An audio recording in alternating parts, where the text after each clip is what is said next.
जैसा थंबनेल आप अभी देख रहे हैं मेरे चैनल पर, वैसा ही थंबनेल आज 2 दिन से यूट्यूब पर वायरल है। एक चैनल है इनोवेटिव डिस्ट्रक्शन नाम का, उन्होंने यही थंबनेल यूज करके और एक वीडियो बनाया था। वीडियो में उन्होंने बताया था कि बेल्टोन जो है वह 0 अगर आपका टाइपिंग स्पीड है हिंदी में, या फिर 0 टाइपिंग स्पीड है आपका इंग्लिश में, तभी आपका बेल्टोन चयन कर लेगा। सबसे पहले मैं ऐसे चैनलों से हाथ जोड़कर निवेदन करता हूं कि वो बिना किसी जानकारी के ऐसा सब वीडियो न बनाए, क्योंकि ऐसा सब वीडियो देखकर जो छात्र हैं जो असल में मेहनत करते हैं वो डेमोरलाइज हो जाते हैं। या फिर वैसे छात्र जो अभी बॉर्डर लाइन पे हैं, जिनका अभी टाइपिंग स्पीड इंग्लिश में 27-28 है, या फिर हिंदी में जिनका टाइपिंग स्पीड 22-23 है, वो ऐसा सब वीडियो देखकर और अपना टाइपिंग छोड़ देंगे। सोचेंगे कि जब बेल्टोन 0 पर ले लेगा तो मेरा तो 27 और 22 है, मेरा भी चयन हो जाएगा। नहीं, आप लोग ऐसा मत कीजिए।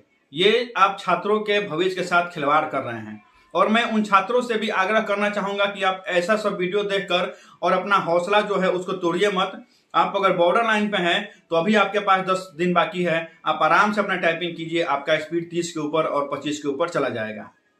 तो मैं बात करूंगा उस वीडियो के बारे में जो इनोवेटिव डिस्ट्रक्शन नाम के यूट्यूब चैनल ने अपने चैनल पर पोस्ट किया हुआ है वीडियो। उन्होंने जो हवाला दिया है जिस पीडीएफ का, क्योंकि वो पीडीएफ में दिखाकर आपको और बता रहे हैं कि देखिए पीडीएफ में मैं आपको प्रूफ दिखा रहा हूं कि जो बेल्टोन है उसने टाइपिंग स्पीड जिनका इंग्लिश में 22, 23 या 21 भी है और हिंदी में टाइपिंग स्पीड 0 है, उनका भी रिजल्ट दे दिया है। और जिनका हिंदी में मान लीजिए कि 16-17 स्पीड है और इंग्लिश में 0 भी है, उसका भी रिजल्ट दे दिया है। तो उसी पीडीएफ का हवाला देकर और उन्होंने क्या कहा है कि बेल्टोन आपका 0 टाइपिंग स्पीड पर भी आपका ज्वाइनिंग ले लेगा।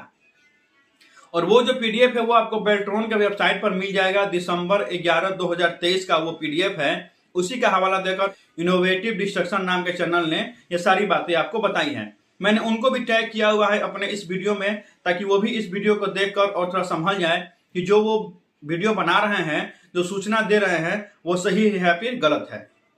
मैं अपील करना चाहूंगा इस चैनलों से कि आप पहले होमवर्क कर लिया कीजिए कि आप जो वीडियो बना रहे हैं वो सही है या फिर गलत है। बहुत सारे चैनल ऐसे हैं जो कि जब से बेल्टोन का फार्म निकला हुआ है तो केवल व्यू पाने के लिए कुछ भी बोल के, कुछ भी दिखाकर और व्यू बटोर रहे हैं। ऐसा नहीं होना चाहिए, क्योंकि आप जैसे छात्र जो हैं वो बहुत मेहनत करके अपना तैयारी करते हैं और ऐसा सब वीडियो देखकर और फिर डेमोराइज हो जाते हैं और तैयारी छोड़ देते हैं। तो मैं बात करूंगा उस वीडियो में, ये जो इनोवेटिव डिस्ट्रक्शन नाम का जो चैनल है वो यह बता रहे हैं कि बीपीएसएम जो है वह बिहार सरकार का एक विभाग है, और वह विभाग जो है वह डाटा एंट्री ऑपरेटर मांग किया था बेल्ट्रॉन से, तो बेल्ट्रॉन ने वही डाटा एंट्री ऑपरेटर को बीपीएसएम को दिया है। वो ऐसा बता रहे हैं और उसी रिजल्ट का वो हवाला दे रहे हैं। तो मैं पहले आपके सामने एक बात क्लियर कर दूं कि बीपीएसएम है क्या। बीपीएसएम बिहार प्रशासनिक सुधार मिशन। पहले होता क्या था कि बिहार के विभिन्न कार्यालयों में कार्यपालक सहायक का भर्ती किया जाता था। कार्यपालक सहायक आप जानते हैं, कंप्यूटर ऑपरेटर। और बजाते इसका नोटिफिकेशन निकाला जाता था। इसका एग्जाम जो है वह जिला का जिलाधिकारी के द्वारा इसका एग्जाम लिया जाता था, यानी कि डीएम के द्वारा इसका एग्जाम लिया जाता था। नोटिफिकेशन निकाला जाता था। नोटिफिकेशन में पूरा बजाते कहा जाता था कि ये आपका संविदा पर नौकरी होगा, और जब आप नौकरी करने जाएंगे तो आपको अपना लैपटॉप, अपना प्रिंटर, इंटरनेट, ये सारा का खर्चा आपको वहन करना था। यानी कि कार्यपालक सहायक को ही अपना लैपटॉप अपने पैसा से खरीद ले जाना था, और प्रिंटर भी अपने पैसा से खरीद ले जाना था, इंटरनेट भी अपने पैसा से उसको डलवाना था। ये नोटिफिकेशन में लिखा रहता था। तो पहले ऐसा जॉब होता था कार्यपालक सहायक का। अब हुआ क्या कि 2019 में जब सम्राट चौधरी पंचायती राज के मंत्री बने तो उन्होंने एक ऐलान कर दिया कि अब कार्यपालक सहायक बीपीएसएम के थ्रू बहाल नहीं होंगे। अब किसके थ्रू होंगे? तो बेल्ट्रॉन के थ्रू। कहीं भी बिहार सरकार के जो भी विभाग हैं उसमें बेल्ट्रॉन के थ्रू डाटा एंट्री ऑपरेटर बहाल होंगे। तो हुआ क्या था कि 2019 में बीपीएसएम के द्वारा बिहार के सभी जिलों में एग्जाम लिया गया था। मैं चूंकि बक्सर से बिलोंग करता हूं तो बक्सर में मैंने भी बीपीएसएम के थ्रू जो नोटिफिकेशन निकाला गया था मैंने एग्जाम दिया था। रिटन एग्जाम लेता था बीपीएसएम, ठीक है। जिले के जिलाधिकारी के द्वारा अलग अलग जिले में अपने जिले के अनुसार नोटिफिकेशन निकाला जाता था और एग्जाम शेड्यूल कराया जाता था और टाइपिंग शेड्यूल कराया जाता था।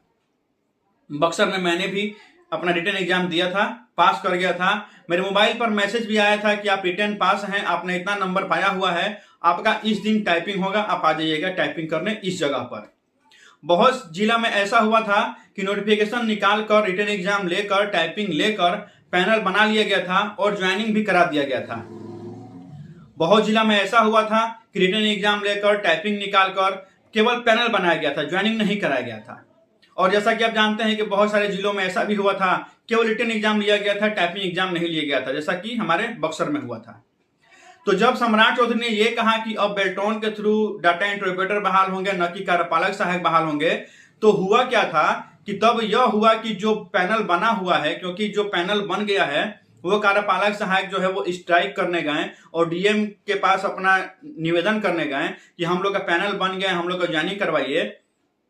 तब जाकर बीपीएससी के द्वारा यह एक लेटर निकाला गया कि जिनका भी पैनल बन गया है वो अब जाएंगे फिर से बेल्ट्रॉन के थ्रू जो है एग्जाम देंगे और तब उनका फिर से ज्वाइनिंग होगा।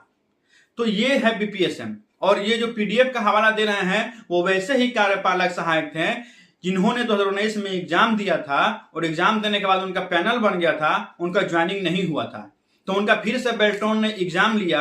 अब वो एग्जाम जो था वो दिखावे के लिए था, क्योंकि वो कार्यपालक सहायक पहले से ही पास थे, तो उनका दिखावे के लिए बेल्ट्रॉन ने एग्जाम लिया था और एग्जाम लेकर और उनको फिर से ज्वाइनिंग करवाया। तो ये वही रिजल्ट है, क्योंकि वो कार्यपालक सहायक पहले से ही पास थे, तो बस दिखावे के लिए एग्जाम लिया गया था। उनका स्पीड कम हो या फिर अधिक हो, बेल्ट्रॉन ने बस एक कोरम पूरा करने के लिए उनका एग्जाम लिया और उनको ज्वाइनिंग करवा दिया गया। लेकिन आपकी बहाली जो है वह एक फ्रेश बहाली है, तो आपका जो रिजल्ट बनेगा वह बेल्ट्रॉन पूरा जो क्राइटेरिया है उसके हिसाब से आपका रिजल्ट बनाएगा। अब ये हो सकता है कि मान लीजिए कि आप किसी एक टाइपिंग में पास हैं और एक में फेल हैं, तो आपका रिजल्ट बन जाए, ये हो सकता है। लेकिन ऐसा कतई नहीं होगा कि आप इंग्लिश टाइपिंग में भी फेल हैं और हिंदी टाइपिंग में भी फेल हैं, आपका रिजल्ट बन जाए, ऐसा कतई नहीं होगा। हाँ, ये आप समझ जाइए कि अगर आपने इंग्लिश हिंदी दोनों टाइपिंग चूज किया हुआ है, आपका अगर इंग्लिश में 30 के ऊपर आ जाता है, हिंदी में अगर 25 के नीचे है, आप फेल है हिंदी टाइपिंग में, तो आपका रिजल्ट बन जाएगा। ये आप कंफर्म रहिए कि आपका रिजल्ट बन सकता है। लेकिन बेल्ट्रॉन ने अपने नोटिफिकेशन में साफ तौर पे लिखा था कि मेरिट बनाएगा। एक ही लाइन लिखा था उसने कि दक्षता परीक्षा लेने के बाद आपका मेरिट बनेगा और मेरिट के उपरांत आपका जो है वह पैनल बनेगा। तो हो सकता है कि बेल्ट्रॉन मेरिट बनाने के लिए कुछ टाइपिंग स्पीड को इंक्रीज कर दे, क्योंकि आप जानते हैं कि फॉर्म बहुत ज्यादा भरा गया है, लगभग 4.5 लाख फॉर्म भराया हुआ है। तो अगर ज्यादा अभ्यर्थी पास होंगे तो हो सकता है कि मेरिट भी बने। लेकिन मैं आपको एक बात बता दूं कि 4.5 लाख फॉर्म गिरा हुआ है, लेकिन आप देख लीजिएगा कि 20,000 से 25,000 छात्र केवल पास होंगे, उससे अधिक छात्र पास नहीं हो पाएंगे। हो सकता है कि मैं ये अभी आंकड़ा आपको ज्यादा बता रहा हूं, आप देख लीजिएगा कि इससे अधिक छात्र पास नहीं होंगे जिनका पैनल बनेगा। तो आप अगर बॉर्डर लाइन पे हैं, अगर आपका स्पीड 20-25 या मान लीजिए कि आपका अगर इंग्लिश में स्पीड 27-28 है या फिर हिंदी में आपका स्पीड 22-23 है, तो आप और मेहनत कीजिए। आपके पास 5-6 दिन है, 10 दिन है, आप मेहनत कीजिए और आपका स्पीड बढ़ जाएगा, आप क्वालिफाई कर जाएंगे। ऐसे चैनलों के भरोसे आप अगर छोड़ देते हैं, आप अगर बॉर्डर लाइन पे हैं और ऐसे चैनलों का वीडियो देखकर अगर आप छोड़ देंगे कि आप पास कर जाएंगे, तो आप सतर्क हो जाइए, क्योंकि ऐसे चैनल जो हैं उनको जानकारी कुछ नहीं है, बस वो एक पीडीएफ देखते हैं और जो उनके पास जो आधा अधूरा ज्ञान है उसी को वो लाकर आपके सामने रख देते हैं। तो आप सतर्क हो जाइए, ज्यादा भी दिमाग मत लगाइए, आप बस अपना एक फोकस कीजिए कि आपको तैयारी करना है और आपको एक अपना रिजल्ट लाना है। जब भी आपका दिमाग डेमोरलाइज हो, आप एक बार अपने माता पिता की तरफ देख लीजिए कि वो आपसे क्या होप लगाए रखे हैं। अगर आप पास हो जाते हैं, अपना एक सीट आप पक्का कर लेते हैं, सबसे ज्यादा खुश आपके माता पिता होंगे। आपके पिता हो सकते हैं कि जाकर मोहल्ले में ढिंडोरा पीटे कि हाँ मेरा लड़का एक रिजल्ट ला दिया, उसका नौकरी लग गया। आपकी माँ कितनी खुश होगी, आप ये सोचिए। ऐसे चैनल को देखकर आप डिमोरलाइज न होइए, आप में एबिलिटी है, आप एक सीट पक्का कर लेंगे।